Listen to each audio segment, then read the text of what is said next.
Soho Motorsports is very happy and very proud to bring you this filtered version of our V2 air-to-air. The community speaks, Soho listens. This car in particular is an absolute riot to drive. It makes a lot of power, it is very linear.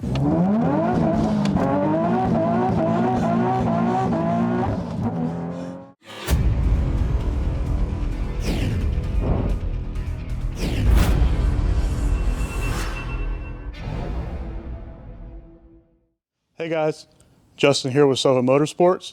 Today we're looking at this beautiful example of a Nismo 370. This particular car is a 2014 with 35,000 original miles on it, meticulously maintained. It's one of the cleanest cars I've personally ever worked on. So the customer basically talked to us and he really liked the idea of putting the V2 air-to-air supercharger kit on the car, but he wanted a filter, and that's something that the community has been discussing with us for a while now. So this particular vehicle, as you can see, has our new V2 air-to-air kit with a filter.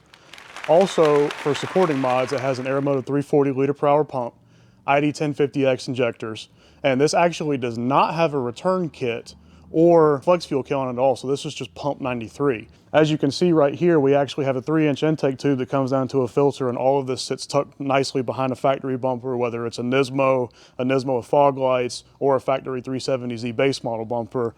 Either way, this configuration will fit with your car.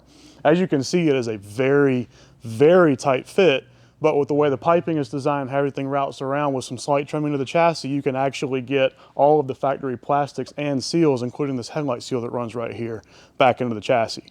So now for the good part everybody's been waiting for. The kit exists, it's here in front of you. What are the numbers like? Everybody likes hearing people talk. Everybody likes numbers more because everybody knows that numbers don't lie. So in the filter configuration, we actually made 591 wheel horsepower on a dyno jet with the exact setup you see here in front of you. Just for R&D purposes, for testing, we actually removed the filter to see what kind of power it would make, and it made less power in the 580-ish range. So we've actually had before where some folks have asked whether the filter or the TurboGuard made power. Up to this point, we pretty much knew that TurboGuard would make more power, but now we actually have the numbers available.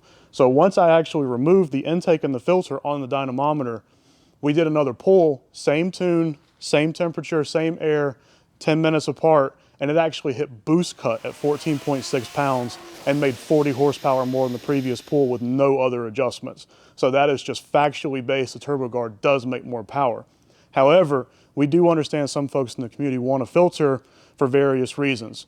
So we have the option available now for those that would prefer to have a filter over a TurboGuard, and it still makes absolutely excellent power, even with a full bolt-on kit, without having to go to a return system or go to E85. So the million-dollar question, and something a lot of people have been inquiring about, is how on earth did we get a filter into this chassis when there's already 80 pounds of stuff in a 5-pound engine bay? So what we actually did is, after a lot of head scratching and staring at the car, we took the radiator support, took the radiator and the condenser out, and had to trim a small section of the chassis out. Now, this point is bracing in a factory car, but it doesn't actually remove any structure to any of the valid points, such as the hood latches, the headlight, or anything else in between. So while this small section is missing to allow a coupler to go in there, it doesn't actually remove any structural rigidity from the chassis. So one of the issues that we had to address with a filtered setup that we've seen in other vehicles is that the filter would actually collapse, causing a slew of issues that comes with that. So the coupler and intake tube setup we designed, it is physically impossible for that coupler to collapse, even making 600 wheel horsepower. So coming around the front of the vehicle, you can see the Soho Motorsports intercooler, which is all built in-house in our fabrication department. You can also see our Soho Motorsports crash bar, which is designed to replace the factory crash bar and give the chassis the structural rigidity it needs, even after you remove the factory crash bar. But everything, again, fits under a factory bumper and also utilizes the factory tow hook. So, you know, for whatever reason, if something happens to your car, you don't have to worry about trying to strap to a chassis point. It has a Setrab oil cooler to keep temperatures down, and once you walk around all the way around the front of the car, you can really see how intricate all the piping gets for the charge pipe, and then the cold air coming back up in to go into the intake manifold. Up a little further, you can see that due to movement and due to the tight constraints of the chassis and the piping, it's actually bracketed the supercharger, so that way in case anything does move, you don't have any kind of rattles, squeaks, or any damage occurring to the piping. And then, of course, once you get here on top of the engine, you can see the real cherry on top, the Soho Motorsports aluminum intake manifold, powder-coated in Nismo red. So obviously, after the dyno sessions, for quality control, we take the vehicle out and really put some miles on them to make sure they don't have any issues. And of course, we do this to make sure if something does break, if something is going to happen to the car, it happens to us, so that way we can fix it before the client gets the vehicle and they never have any issues with it. This car in particular is an absolute riot to drive. It makes a lot of power, it is very linear.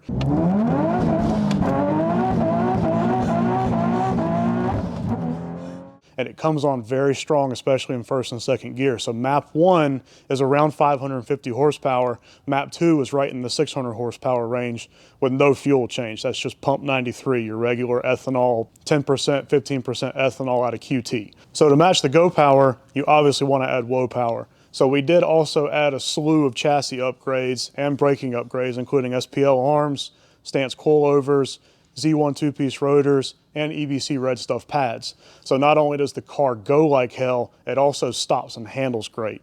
In conclusion, Soho Motorsports is very happy and very proud to bring you this filtered version of our V2 air-to-air.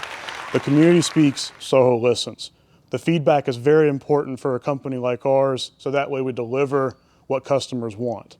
Thank you guys for checking out today's Tech Talk. I'm Justin with Soho Motorsports. For more information, you can email us at support@sohomotorsports.com, give us a call, or check out the link below. Thanks for watching. We'll see you in the next one.